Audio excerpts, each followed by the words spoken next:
Hello and welcome to the News9 Plus show on the world's first news and current affairs OTT platform, News9 Plus. India and Bangladesh relationship continues to be rocky. Ever since the regime change in August of 2024, in which the then Prime Minister Sheikh Hasina's government was replaced by Chief Advisor of the interim government, Mohammad Yunus, bilateral ties have hit a new low in the last 6 months. Now, from the rise of religious extremism and terrorist groups to the treatment of minorities in Bangladesh and its confrontational stance towards India have all contributed to it. Now, India has enjoyed a strong partnership with Sheikh Hasina's government.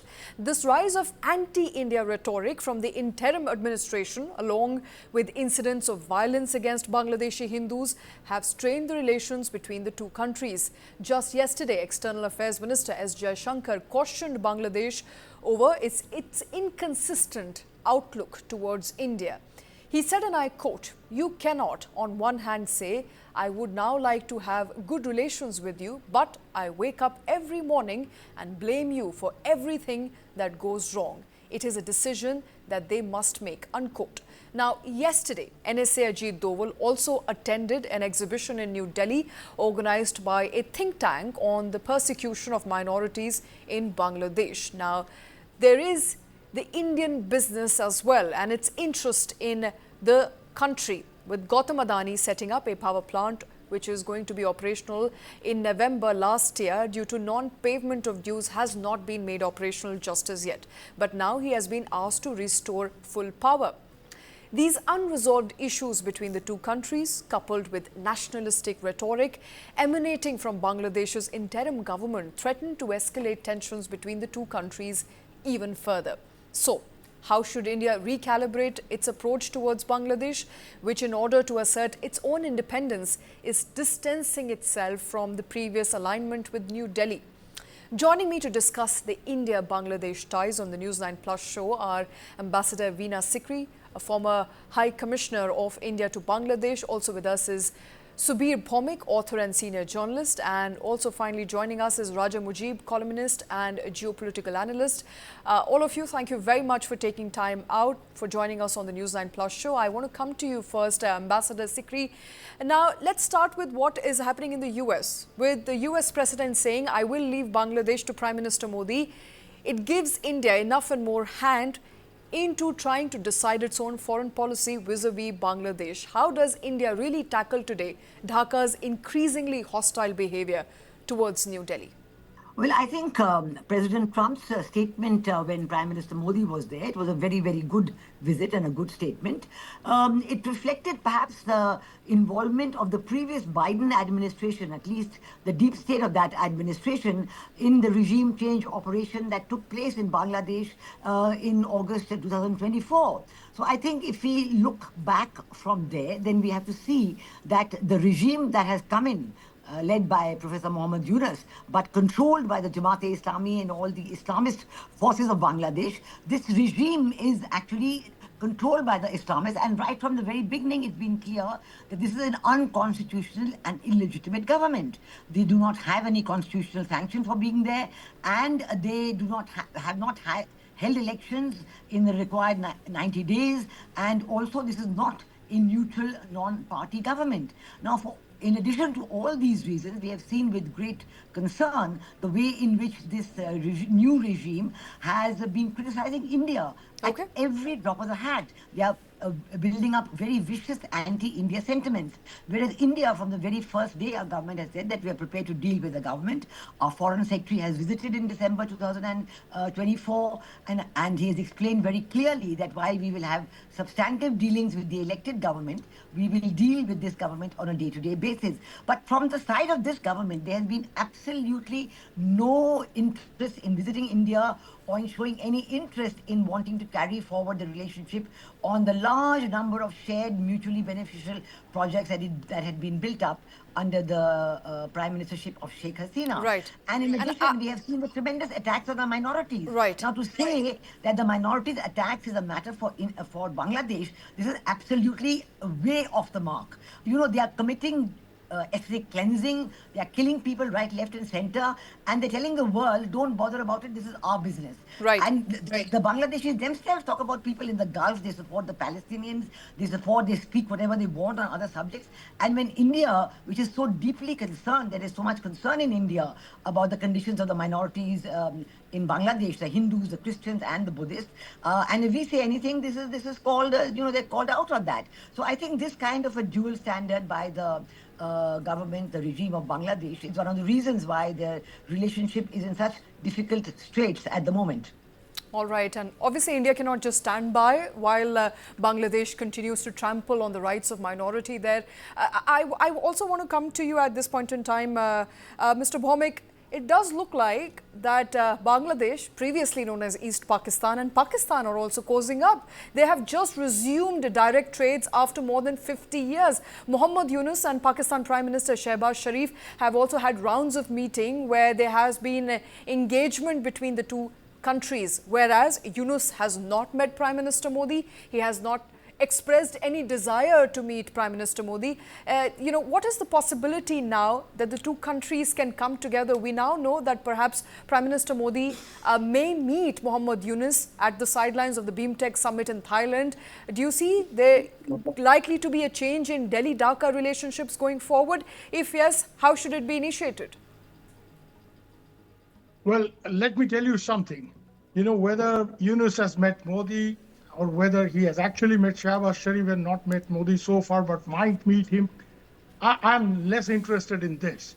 For me, the more important detail is the visit of senior Pakistani army officials and ISI officials to Bangladesh at a time when the Yunus government has been continuously either releasing convicted terrorists, Islamic radical terrorists, either they have been released on bail much before they have served their time in the jail, or there is a free jail movement going on there where mobs of Islamist radicals descend on jails and take away prisoners who have been convicted of murder, manslaughter, and stuff like that.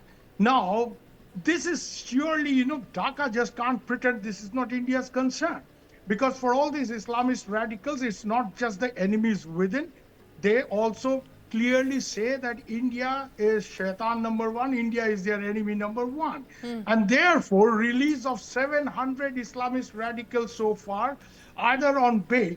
Look at this, Ansarullah Bangla team chief, Jashimuddin Rahmani.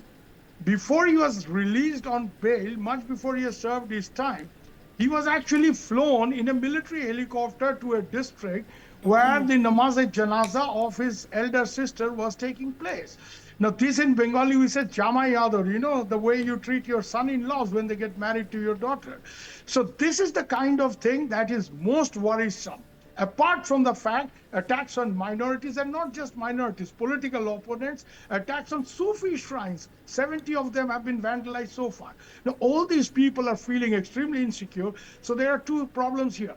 A, the possible influx of terrorists who have been released. Secondly, the possible influx of people who are persecuted and who feel threatened. And this is something which continues to remain a major concern for India, much like 1971, when Indira Gandhi, if you recall, clearly told Kissinger, you asked President Yahya to solve the refugee problem so that these millions of refugees can go back. If you don't, he will. He meaning Sam Manekshaw, which means we have to intervene. So I'm not talking of a situation similar to that, but India has bona fide legitimate concern about an influx of people because of the situation, the lawlessness, all pervading lawlessness, 17 rapes in 3 days. What are you talking about? This was not the case when Sheikh Hasina was ruling. So absolute lawlessness and targeted attacks, not only on religious minorities, but also on Sufis, on political opponents, leading to an influx of people coming in. This is definitely India's concern. Dhaka cannot pretend. Yunus cannot pretend this is not India's concern. Right. If you're creating problems in your own house and your people are running into my place, it's my concern. Secondly, terrorists. Very big concern, especially when we know Pakistan and especially its army. I have no problem with the people of Pakistan, but the army of Pakistan is a sponsor of terrorism, and these people are visiting Bangladesh, and these Islamist radicals are let free, and there are meetings. We have records of detailed meetings between the Pakistani officials, not just their diplomats, but the visiting military officials and ISI people, with some of these terrorist leaders and some of the functionaries in the government who are clearly sympathetic to the terrorist Islamist radicals. So these two are Absolutely. definitely India's concern, Very and Dhaka concerning. cannot pretend that Right. India can't take them up on this. All right, Raja Mujib, it is concerning, and the concerns, of course, are legitimate. We are talking about a next door neighbor with which we have shared great ties up until Sheikh Hasina was in power, and suddenly we are seeing, fringe elements running astray. It does look like Mohammed Yunus, 6 months down the line, has not been able to take reins of the country, and more so has not been able to replace it with a legitimate government chosen by the people. What about restoration of democracy in Bangladesh? When is that likely to happen? Thank you. Look, as far as Mohammed Yunus is concerned, to expect restoration of democracy for him is grossly, it's not possible, because he has been installed as the chief, but in reality, it's the Islamists who are running the roost in Dhaka. So we don't see elections happening in Bangladesh very well. And the risk is that, the Islamists, what is going to happen in Bangladesh, and this is what we are hearing, is that any talk of election is being met by overwhelmingly opposition by these Islamist forces, especially the Jamaat-e-Islami and their affiliates on the ground. And Yunus also risks his position if he pushes for the elections, and the radicalized elements are not ready to go ahead and conduct elections in Bangladesh. Then he also risks his position of losing his chief advisor state in Bangladesh. So he's basically caught in a conundrum wherein he really doesn't wield the real power. The real power lies in the hands of the extremists and the students on the streets. And he's basically nothing but a mere puppet sitting on the power, trying to hold on to reins and being dictated of what to do and what not to do. He really doesn't have a say of his own. He really doesn't have a power of his own. It's a very dismal position of where Yunus is as for now. All right. Ambassador Sikri, at this point, I think all those questions that India was bringing to fore vis-a-vis Sheikh Hasina's removal from power, and the fact that there was some sort of Western interests behind her removal, and it wasn't really a spontaneous students' movement that led to her ouster. Do you believe, with latest information that has come in by the way of USAID funding, goes on to prove that her ouster was in fact not as organic as it was played to be? Does it really vindicate India's position? Oh, absolutely. I think there are several reasons why you can very easily and correctly come to the conclusion that this was not a spontaneous students' uprising at all, but it was a very well-planned, meticulously planned event for which a lot of support had been coming in through the USAID, and obviously going through situations like the George Soros Foundation, the National Endowment for Democracy, and these such groups were recipients of this aid, and that they were spending it in Bangladesh to build up the resentment of the students against Prime Minister Sheikh Hasina and encouraging them to come out on the streets. We do know that Mohammed Yunus himself in New York in September last year made a statement at the Clinton Global Initiative saying that do not think that this happened just by itself. This is meticulously designed. And he introduced his own special advisor, Mahfouz Alam, who is well known as a member of the Hizb ut-Tahrir, introduced him as the mastermind behind the event and the one who had planned it all. So it is well known that the Islamists were the one who was planning it. The Jamaat-e-Islami, the Hizb ut-Tahrir, we know that Hifazat-e-Islam and Islami Andolan Bangladesh are all as members of the, as advisors in the interim regime. So it is very clear that this was a deeply planned event, and it has been structured to create this kind of feeling, because we do know that the Islamists led by Jamaat-e-Islami have always been very close to Pakistan. They have been the conduit for Pakistan, not only in the days of East Pakistan, but also after 1971. They have kept in close touch, and they have been waiting for this opportunity when they think that they can turn the tables and get back what they lost in 1971. But I can see that the people of Bangladesh do not quite agree with this conclusion, so I do not think it's going to be an easy cakewalk for them. All right, Ambassador Sikri, my last question to you. What options can India exercise right now to ensure that there is greater peace and stability in the region vis-a-vis its position with Bangladesh? Well, I think that the two conversations that have taken place, our foreign secretary was there in December, and our external affairs minister met foreign affairs advisor Tawheed Hussain earlier in New York, and now very recently, a few days ago in Muscat. So we have, very clearly conveyed, and we have asked Bangladesh through the interim regime not to normalize terrorism. We have conveyed our concerns about terrorism. We have conveyed our concerns about the minority communities and the terrible ethnic cleansing that is being unleashed upon them, and being trying to normalize that, which is absolutely unacceptable. So we will insist at all times on the earliest possible return of democracy through free, fair and inclusive elections. The attempt by the interim regime through their Islamist goons to kill off the Awami League leaders, to destroy the home of Sheikh Mujib, a very few days ago, and also to in every way describe Prime Minister Sheikh Hasina as fascist. This is not going down well. The people are themselves saying, Agei bhalo chilo, it was better earlier. So I think that, everybody in Bangladesh is now wanting that free, fair and inclusive elections should be held at the earliest. The Awami League should be allowed back into the mainstream. They must be allowed to participate on a level playing field with all the other political parties. And this interim regime has to go because they are not constitutional, they're not legitimate. They are in no position to conduct any kind of elections because they themselves haven't followed the requirements for a non-party neutral government. All right, it is an unconstitutional regime, was set up temporarily. Seems like they have taken strongholds and continue to reign 6 months after they were first given the mandate. Subir Bhomik, fact of the matter is that there is persecution of minorities, there is violence, there is the long-standing unresolved issue vis-a-vis border killings, trade imbalance with India, and the Teesta water sharing dispute as well. The change of government in the US has not really changed anything vis-a-vis India-Bangladesh relationship. Therefore, India at this point in time is on its own when it comes to improving relationship with Bangladesh. Well, the change of government in US definitely makes one, tangible impact, which is that with the Democrats in power, who were definitely involved in this regime change operation for a very long time, I've been reporting on that, providing details. This whole myth that this is a independent student movement is all nonsense. They belong to Islamist groups. They were trained by American diplomats. There were classes taken under the cover of coaching classes. We know these details, And we also know there's this whole thing about these students being independent students, a myth. They're all politically connected. There can't be any independent student movement either in West Bengal or in Bangladesh. Everyone is politically connected. Yeah, so either you are Chhatra Dal or you're Chhatra League or you are Chhatra Shibir, which is the Jamaat's group, or you are Hizb ut-Tahrir's, student sort of front. Point here is very important. The kind of, attention, support, etc., that Yunus and the interim government was getting with the Democrats in seat, that they are denied now.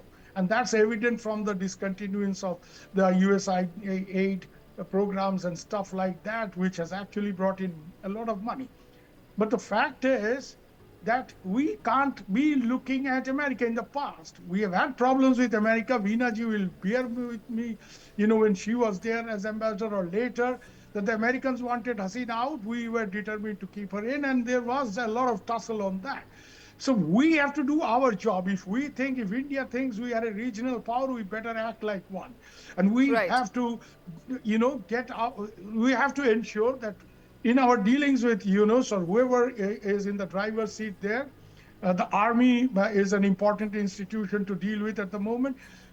In any case, we have to get our interests protected, be it in the case of minorities or other factors, a possible stopping a potential influx, or terrorism, which is very important now, because you're going to have a two-flank terrorism problem now. You had Pakistan. In Bengali, we say, Ake Rame Rokhani Sugriv Dasar. Ram se nahi hua, Sugriv bhi aa gaya. So, the point here is we have to interact and engage this government and protect our own interest with a robustness that is expected of the fact that we are the prima donna in South Asia. If we can't do that, then this empty, posting lectures and all that, ghar mein ghus ke marenge, will make no sense. You don't have to do all that stuff, ghar mein ghus ke and all that, but you have to push very hard We have to to push get your very hard. interests protected. Undoubtedly, I'm running out of time. Raja Mujib, I think we're all clear. There is some sort of unanimity when it comes to our position on Bangladesh. We have to push hard. We have to ensure that there is peace in the region, and for that there have to be elections. And the money is drying up. If you look at Bangladesh, the money is drying up. Business is not functioning as usual. A country is not progressing with the same economic numbers as it was earlier. In fact, the USAID funds are also drying up. So Mohammed Yunus now is also said to have invited, in fact, Elon Musk to launch Starlink satellite service in 90 days. And if that happens, I think it will be the next country in our region to have, Starlink satellite service after Bhutan.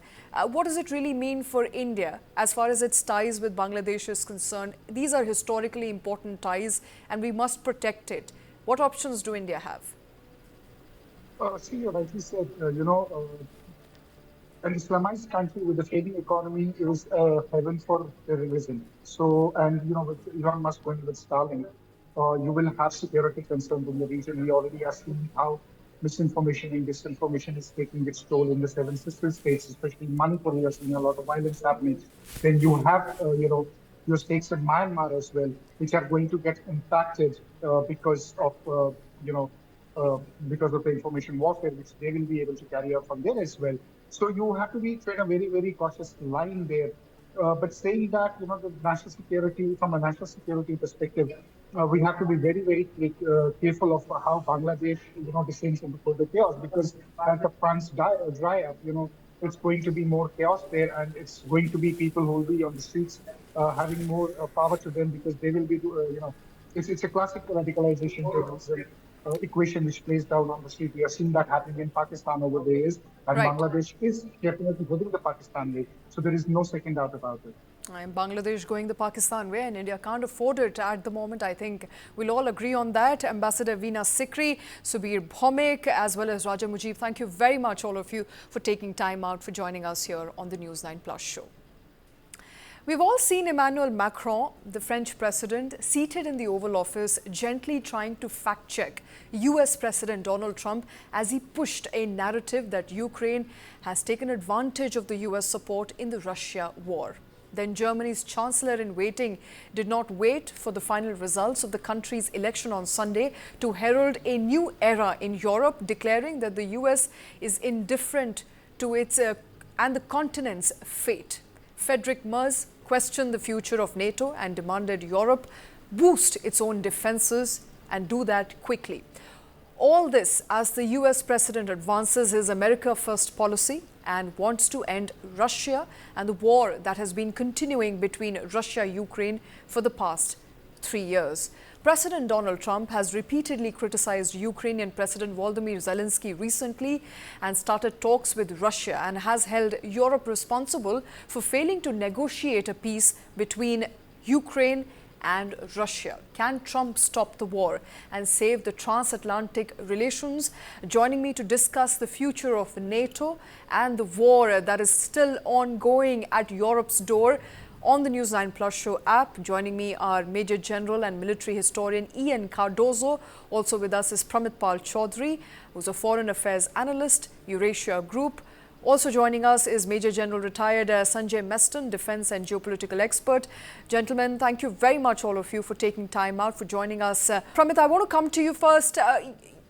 Given all that has transpired vis-a-vis Russia-Ukraine war in the past 24 hours, I think this is the biggest pivot in my living memory of the US foreign policy when it comes to who's the real enemy here. Suddenly, it does look like Russia is no more the enemy that we thought it is. Well, enemy is a strong word. I would say what's happened here, and I think if you looked at Trump's campaign and his entire record, it's pretty clear. He argues, in effect, that America is overstretched, that it is spending too much of its money, blood and treasure in fighting wars overseas. That's been the primary argument he's made. And his base, his MAGA base, believes this. In fact, it's their children who go to war. and who believe that there has not been enough spending, if you wish, on domestic issues. So the Ukraine war is the easiest war to end because America holds all the keys. Ukraine cannot fight without American money and weapons. He, in addition, seems to have this idea of a world system that is not built on alliances of the variety that America has cultivated since the Cold War. It's built around sort of Yalta-type conference of great powers sitting together and deciding spheres of influence or coming to agreements on how to solve problems. And he doesn't care about the value side of it. He doesn't care about your past record with the United States or the morality of what you've done. So for him, the Ukraine war, he doesn't really care that Russia invaded Ukraine. It's irrelevant to him. All he cares about is that Ukraine is not, in his view, significantly important to the United States or to the people of America. It is a huge expenditure on the part of America, so he just wants to get this war over as fast as possible. To some degree, he has the same point of view about the Israel war with 2 or 3 different enemies in the Middle East because America pays for it, but he's prepared to give Israel a lot more leeway than he is with Ukraine, a country that America has not had much of a relationship. So it's a pivot, yes, it's a pivot away from a traditional post-Cold War American foreign policy, but ironically, it is a pivot towards an American policy or worldview that existed before World War I. It is, in fact, the isolationist Republican position that existed before World War I, that of William Howard Taft and various other Republican presidents who are now forgotten.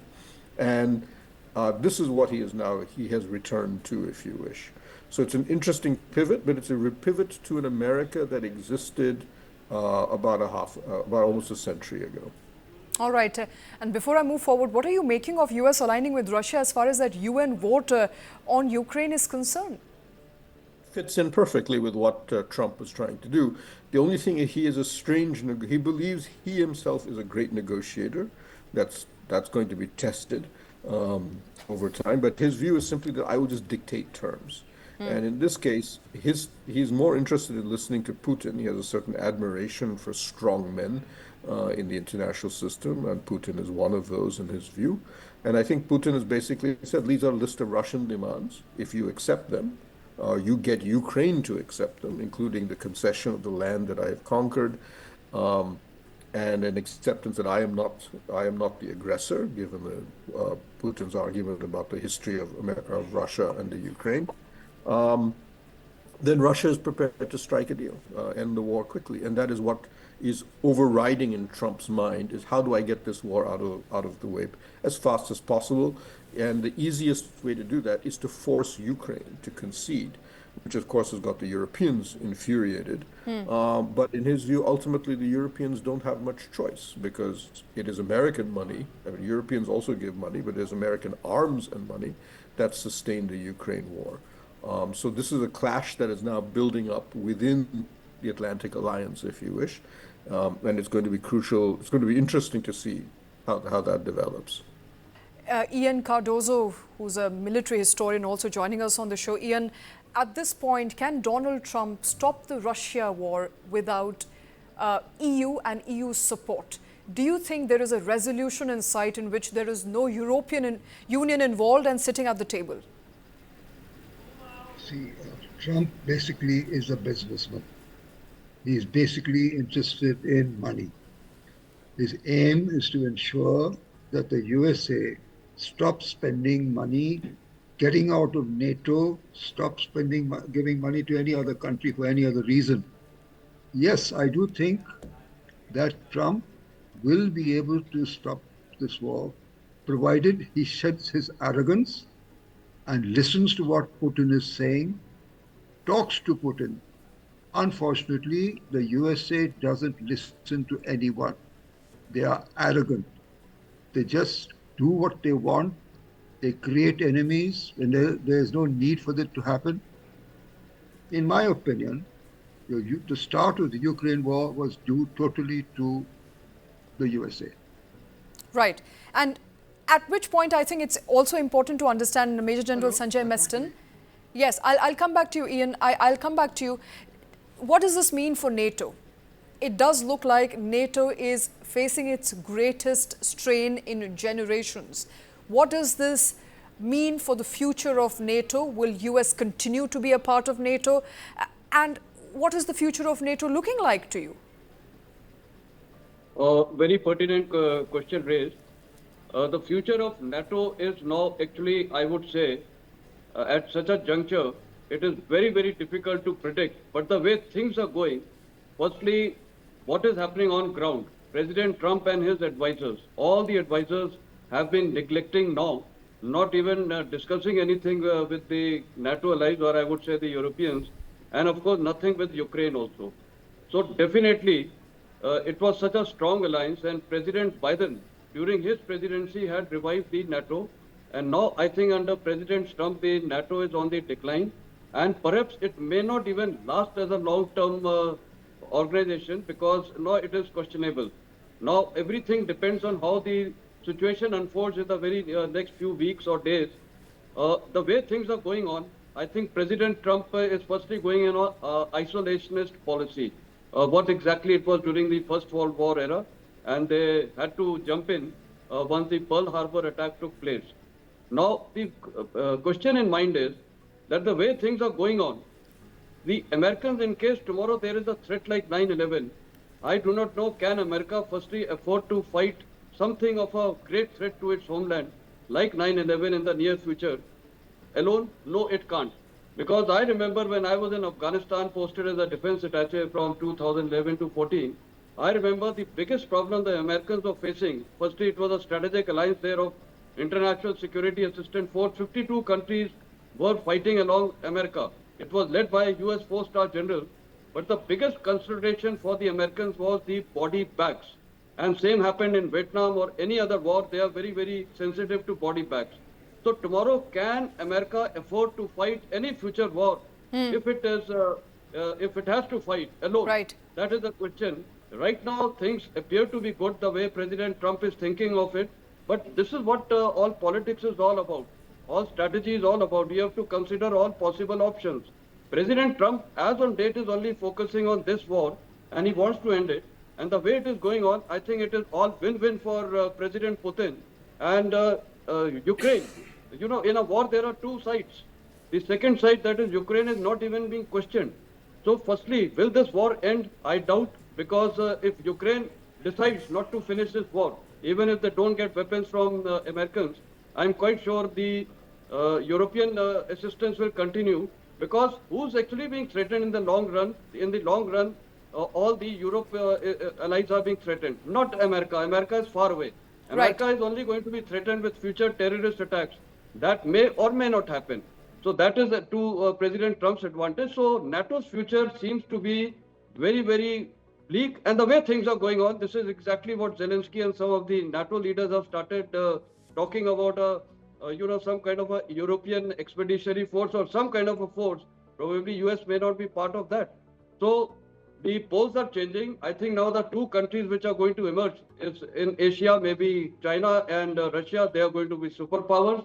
And perhaps US now maybe even going on a downward trend because the way they are getting isolated in the international environment today. Who will trust the United States, including its strategic allies? Absolutely, Sanjay Meston. Pramit Paul, with America alone posture that Donald Trump has been exhibiting, I believe it leaves, and which is what Major General Sanjay Meston was also suggesting, it leaves US more vulnerable compared to Europe. Well, I would say Europe is actually the one that is more vulnerable. Europe has depended completely on American military security. NATO is something like 70% of NATO's entire military capacity and spending is the United States. So if NATO were to fall apart, Europe would in effect have this tiny rump of a military capacity. You have to realize how small European militaries are today. The British Army that created the British Empire is today smaller in infantry numbers than the army of Nepal. Some of the naval navies of Europe have 5-6 ships each. They don't have almost any capacity. Their air forces can, in some countries, can number like 10 aircraft. And all of them depend on America to provide the satellite capacity, the cybersecurity.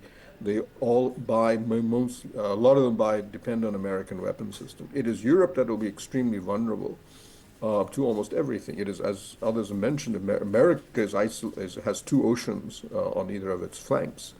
Now, keep in mind that Trump has not said that he wants to break up NATO. He has just said that the burden sharing in NATO must be more equal, that Europe must pay its way. So countries like Poland, which spends about 5% of its GDP on defense, in his view, is perfect. That's the model.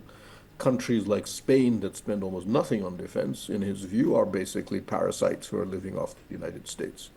That's the kind of thing he argues for. And Merz, the new German chancellor, has said, we understand that we have to change our ways. The problem is that Europe has said this before, and it goes back to, I would say, even goes back to George W. Bush, who once told Prime Minister Manmohan Singh, complained about the same thing, that the Europeans just don't do anything. They just tell America, you send your sons and you spend your money to defend us. And he said, if I had my way, he told Manmohan Singh, in 20 years, India would replace Europe as America's primary ally. Because many Republicans, going back before Trump, have argued India, in many ways, was the perfect strategic partner. India never asks for American or any other country's troops to do their fighting. Right. It's Indian troops that do our fighting. We pay cash for our weapons we buy, and we accept no military aid from anybody. And a lot of the Trump aides have actually cited that. They said India is what Europe should be like as a strategic partner. But it's not. Europeans aren't like that at all. All right, Ian, before I let you go, my last question to you, as Pramit Pal pointed out, US is not questioning the existence of NATO or its continued support and involvement in NATO, but Europe has a hard task ahead for itself with the recent posturing by Donald Trump. Where do you see NATO's future heading? That's question number one. Question number two, do you see any resolution for the Ukraine-Russia war anytime in the near future? Firstly, I think we need to understand that every endeavor has a purpose and an aim. The aim of NATO, in simple terms, was to contain Russia, Soviet Union and then Russia. Now the question is there any such danger now or in the future? Today we have not a unipolar world, we have a multipolar world, where we have three major powers, China, Russia, and the USA. Therefore, do you really believe that Europe and the West is in danger from any invasion from Russia? I don't think so. Past events have proved that it was America who reneged on the Minsk agreement. It made a statement at one time, we will not advance an inch towards Russia, and it done the opposite. So whatever has happened, basically, it is the problem caused by the USA. Now, what is the purpose of NATO in the future? It has no future. Because Russia, in my opinion, doesn't have any ambitions to conquer anybody, advance further into Ukraine. So the issue is, I think NATO is going to be redundant. It doesn't have any reason to exist anymore. Something else will have to come up to replace NATO because the whole geopolitical situation has changed. Absolutely. All right, Ian Cardozo, Pramit Pal Chaudhary and Major General Sanjay Meston, thank you very much, gentlemen, for taking time out for joining us on the News 9 Plus show. Thank you. Bringing fugitive businessman Lalit Modi facing a 125 crore financial fraud allegation to face justice in India has become even more challenging. TV9's Manish Jha broke the story on how he has now acquired a foreign citizenship from Vanuatu on 30th of December last year, making his extradition to India even more challenging as there is no extradition treaty between India and Vanuatu. What does this mean for the 12-year-long Enforcement Directorate case, and can he still be brought to justice in India? Let's talk more about that with Manish Jha, who broke that story for us. Manish, thank you very much for taking time out. Tell us what's really happened here. We do know that the two countries don't really share any treaty vis-a-vis extraction of assets, in this case an extraction of individual. What does it mean for Lalit Modi? Well, that was exactly the modus operandi of Lalit Modi, because he knows that and he fully understands that that will be the advantage for him, because India and Vanuatu, both country has no any extradition treaty. And right now we are waiting for the reaction from Ministry of External Affairs or any other agencies who are pursuing to bring him back to India. Because for the last 14 years, if you see that the ED, CBI, income tax, all all and every agency from our side were trying to bring him back, but they are not able to do it, despite Lalit Modi was Indian citizen. But now the problem has not now they have a more problem. Now the legal status of Lalit Modi had changed. Now he's a foreign citizen, and I'm surprised to know that even our agency was not aware about his condition when we bring this story, and then they got information that now Lalit Modi's citizenship has been changed. Okay. So you can that our agencies have to make Manish, a special. you're saying that Indian agencies did not know that the citizenship status has changed. How did you get a confirmation? What did you hear from the Indian government? No, officially they are not saying anything, but but I talked to some of them, and they are saying that they were not aware about this, and I can tell you confidently that they were not aware, not MEA, not any other agency, that Lalit Modi got Vanuatu citizenship, and as you can see the document that he got Vanuatu citizenship very recently, like the passport was issued in the month of December. So 30th December 2024, he was issued to Vanuatu citizenship. So it's hardly 1.5 months, and our agencies were not aware. We should not forget what happened with Mehul Choksi when he was detained and arrested in Dominica in the year of 2021, when he claimed that he is not Indian citizen, he is citizen from Barbados, and he is citizen from Dominica. He is not citizen from India. He was claiming that he was citizen from Antigua and Right. Barbuda. So on that basis, Court of Dominica rejected government of India's appeal. So that is going to happen with Lalit Modi also. So it doesn't matter whether he is living currently in London or some other places, but when government of India will try to bring him back, then these legal problem will have to face us, and All let's right. see what happens.